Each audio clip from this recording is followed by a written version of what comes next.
Poland is a country going through some fundamental changes. Since 2004, almost 3 million Poles have left to find work and a better life abroad. We're looking at the people that have been left behind. It's not the first time that I've seen a connection between unemployment and gang membership. The Gorzów gangs were tough, but the hooligans that I'm going to try and contact next are simply in a different league. I'm going back to Krakow just in time for one of the most brutal clashes in Polish football. In a few days' time, Wisła Krakow will take on Cracovia, their most bitter rival.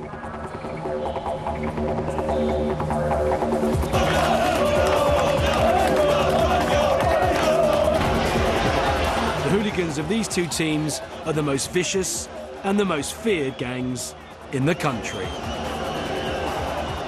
Here, the hooligans have no rules and there is no honour between enemies.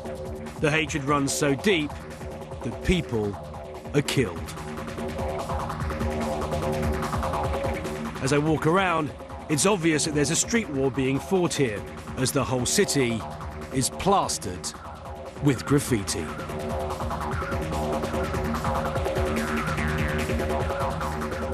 John Atkins is a football fan and a tour guide in Krakow. He's going to help me to understand what's behind the hatred here. John? Yeah. Ross, pleased to meet you, mate. Nice to meet you. How are you? All right, man. You tell me a little bit about this town and the two teams that exist here. Well, here in Krakow we have two teams.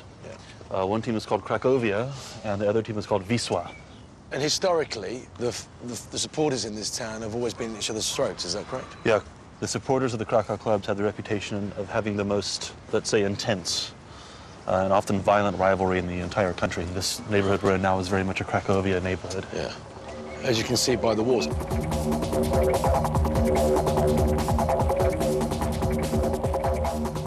So, John, Cracovia, that's pretty self-explanatory. Right. But something's been written after it, hasn't it? Yeah, And crossed out.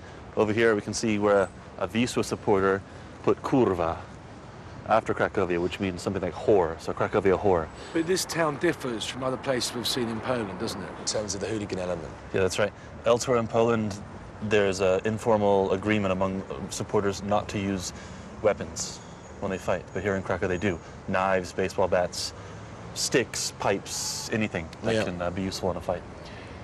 And do they have the pre-arranged fights that we've seen other places? No, they don't. Actually, here in Krakow they have something called polowania, which means like hunting, something like that. And they just go around in packs, 5, 10, 12 people or more, and just look for supporters of the other team to fight with. John and I now cross into a Wisła neighbourhood.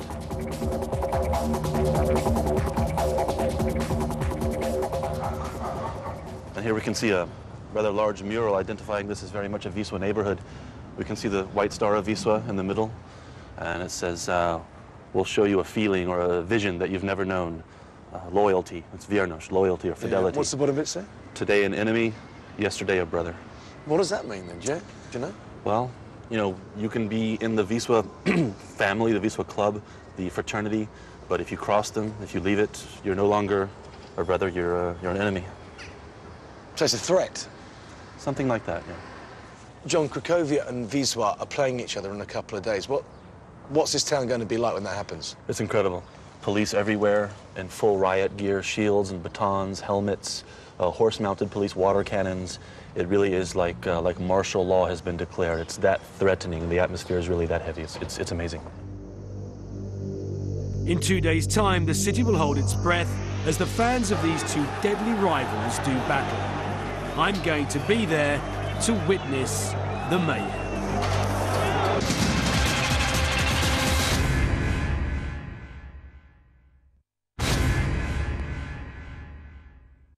It's my third week in Poland, tracking down some of the most dangerous football hooligans in Europe. Surprisingly, some of them live in the beautiful old city of Krakow.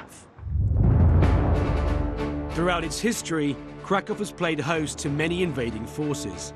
And for many here, it's still reeling from the impact of a communist rule that left it isolated from the West for over 40 years. Historically, Krakow has been the home of Poland's artistic and intellectual elite, whose views contradicted Stalin's communist ethos.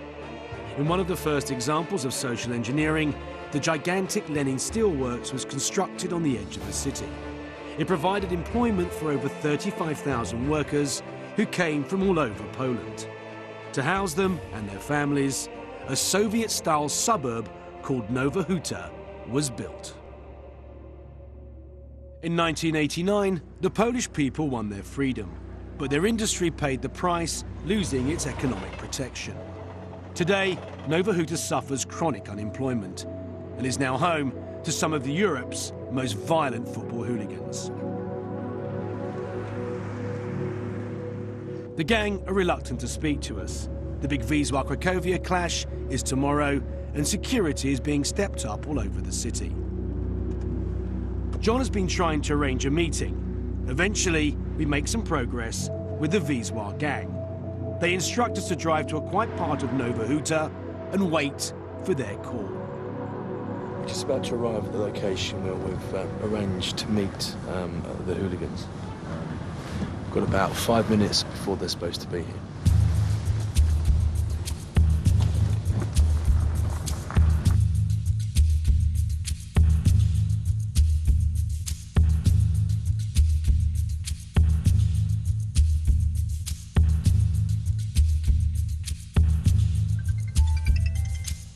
No jak? Dlaczego? Co się stało? Będziemy. All right. Na razie. Cześć. What was that? Not gonna be here at 3, you're gonna be here at 7. Like herding cats.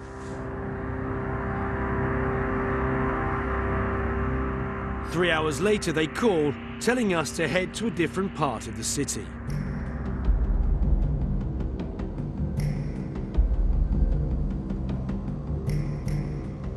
We've spent weeks tracking down the Wisła hooligans. This gang is violent, unpredictable, and unfortunately, they're calling all the shots. We've just seen 3 guys up the road in balaclavas. So, unless we're about to meet the provisional IRA, I think they're our boys.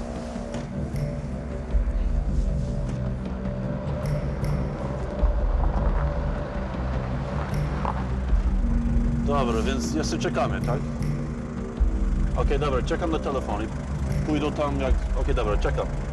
Yeah, but he says he's waiting on the rest of the guys to show up, and because they like strike the numbers, and when they all show up, they'll call me.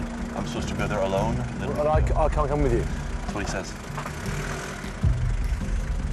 All right.